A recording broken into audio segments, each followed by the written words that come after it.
સુખી થવાનો એક જ માર્ગ છે.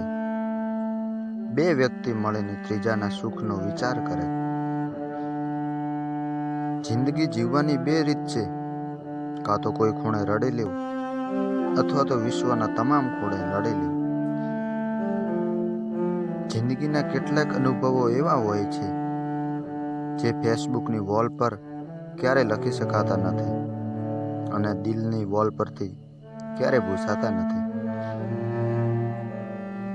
જિંદગીના હવનમાં જાતને સ્વાહા કરી છે ત્યારે અનુભવોની વણઝાર ઊભી થઈ છે.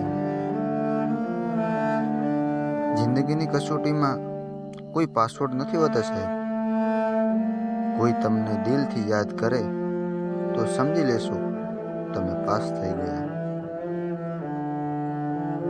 4 આનાનો શ્વાસ અને 12 આનાનો અહેસાસ, બસ આ રૂપિયો એટલે જિંદગી. જીતવાનું તો ક્યારેક જ હોય છે, પણ શીખવાનું દરેક વખતે હોય છે. સરવાળો કરવા નીકળ્યો હતો જિંદગીની કમાણીનો, જવાબમાં ફક્ત સંબંધ અને ઇજ્જત જ મળ્યા મને.